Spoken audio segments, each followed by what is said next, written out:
नमस्ते। आप सभी से अनुरोध है कि कृपया हमारे चैनल को सब्सक्राइब करें, वीडियो को लाइक करें और शेयर करें। और आपको हम याद दिला रहे हैं हमारे मर्चेंडाइज स्टोर आपणा में जाने के लिए, जिसका कि लिंक डिस्क्रिप्शन में है। और वहाँ पर आपको बहुत सारी क्लोथिंग लाइन्स मिलेंगी, जैसे ये आप देख रहे हैं, बटेंगे तो वो कटेंगे। साथ में ओम और धर्मो रक्षति रक्षिता ये थीम्स भी हैं। और इसमें आपको विंटर क्लोथिंग लाइन्स और समर क्लोथिंग लाइन्स दोनों मिलेंगी। इसके अतिरिक्त सोविनियर भी मिलेंगी, तो अवश्य जाएं। अभी संभल का मामला ठंडा नहीं पड़ा था कि अब अजमेर दरगाह के ऊपर भी सिविल सूट यानी कि दीवानी दावा हो गया है। और यह दीवानी दावा हुआ है और उसमें ये सिविल सूट है। सिविल सूट में एक सर्वे का भी उसकी भी एक चाराजोही यानी कि जिसको बोलते हैं कि प्रेयर है। साथ में डिक्लेरेशन मांगा गया है कि इसको जो है संकट मोचन महादेव मंदिर घोषित किया जाए। अब इसको लेके पूरी दुनिया में, भारत में तो है ही, और पूरी दुनिया में सेक्युलर लिबरल्स की और हमारे इस्लामियों की, उनकी जो है वो चड्डियों में आग लग गई है। अब वही बात दोहराई जा रही है बार बार कि देखिए, ये तो 800 साल से यहाँ पर पूजा, यहाँ पर अरदास हो रही है। 800 साल हो गए इस दरगाह को बने हुए। यहाँ पर तो हमारे निज़ाम, हमारे औलिया यानी कि चिश्ती साहब विराजते थे। मोइनुद्दीन चिश्ती साहब की दरगाह है ये सारी बातें की जा रही हैं कि 800 साल हो गए इस बात को, और अब 800 साल के बाद ये गड़े मुर्दे क्यों उखाड़े जा रहे हैं। अब जो भी तथ्य सामने रखे गए हैं, वो तथ्य में मुख्य रूप से जो बताया गया है कि एक अंग्रेज़ों के ज़माने में एक जज हुआ करते थे, जो जज बाद में फिर वो रिटायर होने के बाद में वो पॉलिटिक्स में चले गए। 1910 में उन्होंने एक पुस्तक प्रकाशित की। उस पुस्तक का नाम था, उस पुस्तक में अजमेर के इतिहास पे पूरी चर्चा है। हरविलास शारदा उनका नाम था। तो हरविलास शारदा जी की जो किताब है, उसमें जो तथ्य दिए गए हैं उसके आधार पर इसको प्रस्तुत किया गया है। लेकिन एक बात और बता दें आपको कि ये केवल हरविलास शारदा की बात नहीं है। ये जो अजमेर दरगाह की जो ओरिजिनल जो वेबसाइट थी, जिसके बहुत सारे लोगों ने स्क्रीनशॉट्स ले रखे हैं, उस ओरिजिनल वेबसाइट्स में ये बिल्कुल साफ साफ बहुत ही फ़ख्र से, जिसको कहते हैं बड़े ही अभिमान से, अजमेर दरगाह वाले ये कहते थे कि यहाँ पर हमने मंदिर तोड़े और यहाँ पर गोकशी की जाती थी। और गोकशी करने के बाद में ये भी बताया गया कि साहब मोइनुद्दीन चिश्ती ने जो पृथ्वीराज चौहान के हारने के बाद में और किसी हारे हुए राजा की एक लड़की को लेके उससे ज़बरदस्ती ब्याह भी किया, जिसको कहते हैं कि लव जिहाद जिसको बोलते हैं वैसे तो। लेकिन चूँकि ख्वाजा साहब थे, तो ख्वाजा साहब तो फिर जो भी उन्होंने किया वो सवाब का काम था। तो ये लिखा हुआ था, ये इसकी वेबसाइट पे, दरगाह की वेबसाइट पे था। लेकिन बाद में जब लोगों ने इसको नोटिस किया और इसको कोट करना शुरू किया, तो वो वेबसाइट से ये उद्धरण जो थे वे हटा दिए गए। अब आपको ध्यान है कि कुछ दिनों पहले ख्वाजा मोइनुद्दीन चिश्ती की शान में कुछ गुस्ताखी बल्कि गलती से कर गई थी कि आपने देखा होगा कि आपके जो अजय देवगन थे, वो एक जगह अलाउद्दीन खिलजी की बात करते करते बजाय खिलजी कहने के कह गए कि वो चिश्ती आया, बजाय ये कहने कि खिलजी आया और उसने जो है वो दुनिया भर के अत्याचार किए, मंदिर तोड़े इत्यादि। उन्होंने उसकी जगह पे चिश्ती कर दिया, तो उसके ऊपर ही ब्लास्फेमी का केस लगा दिया। ब्लास्फेमी क्या, 295A का केस लगा दिया। और 295A के केस में निकलने में बड़ी जद्दोजहद करनी पड़ी अजय देवगन को, जबकि बिल्कुल स्पष्ट था कि उनके मुंह से गलती से निकल गया। तो आप देख सकते हैं कि ख्वाजा मोइनुद्दीन चिश्ती के कितना सम्मान है, विशेषकर बरेलवी तबके में।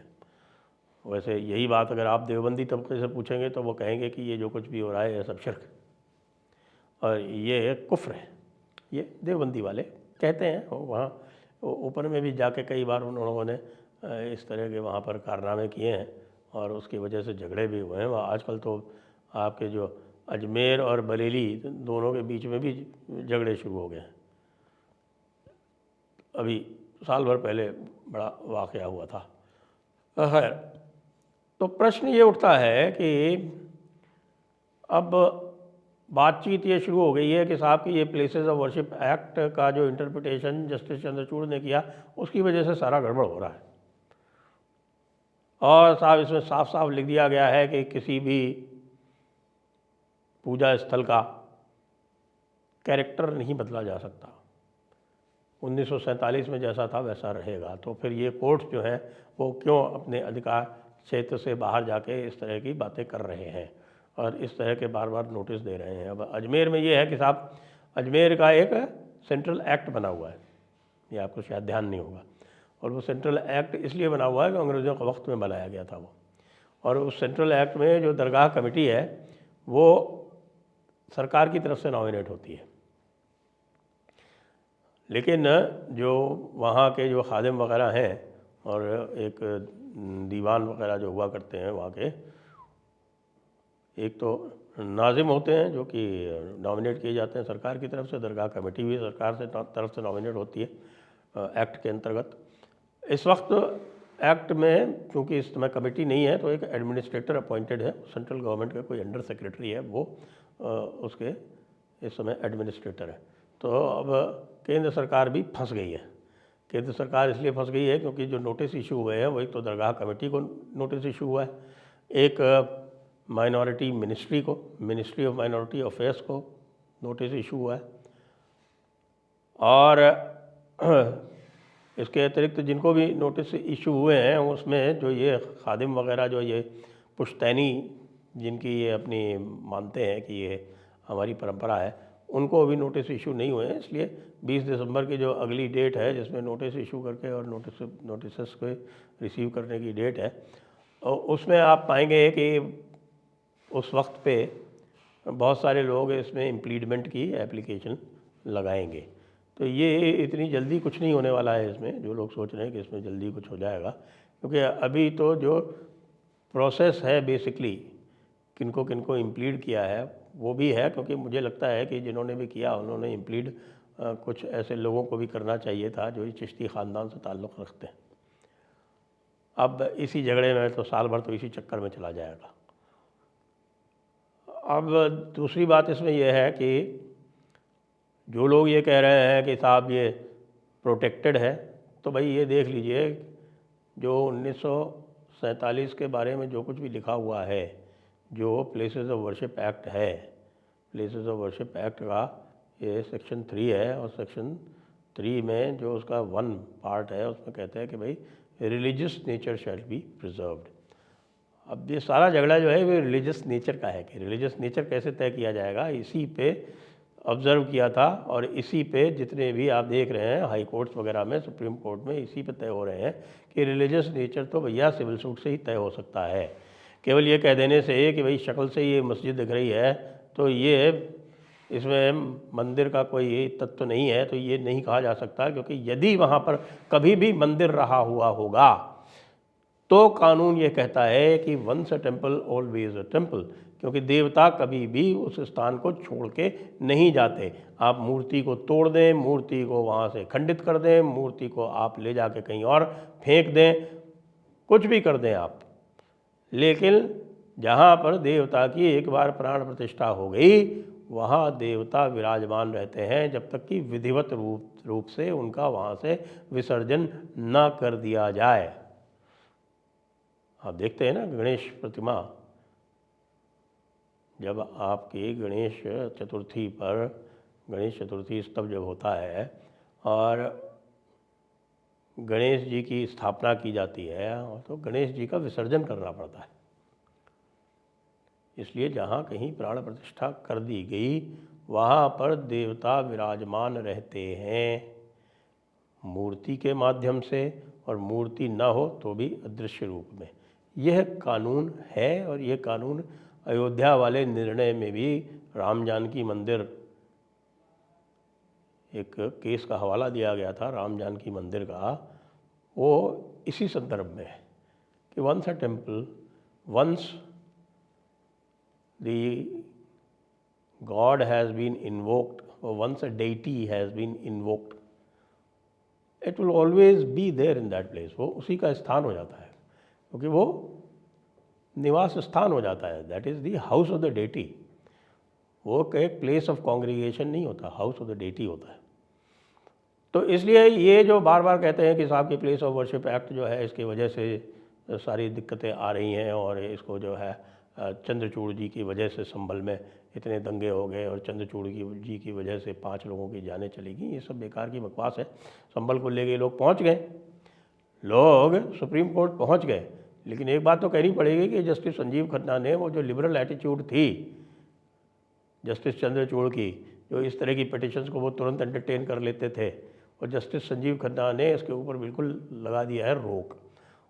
उन्होंने ये किया है कि भैया कोई ओरल मेंशनिंग नहीं होगी, जो कुछ भी करना है लिखित में दो, लिखित में ईमेल करो, लिखित में आप पिटिशन डालो, इसके अतिरिक्त और कोई रास्ता नहीं है. कोई भी ओरल मेंशनिंग में आके आप फटाफट आउट ऑफ द टर्न आप कोई भी केस जो है वो लिस्ट नहीं करा सकते. तो सुना है संभल वाली जो है, वैसे भी रूटीन में अगर आप देते हैं तो हफ्ते भर के अंदर एक फ़्रेश केस जो है वो लिस्ट हो जाता है. जब फर्स्ट लिस्टिंग जो है वो नॉर्मली सुप्रीम कोर्ट में हफ्ते 10 दिन में हो ही जाती है.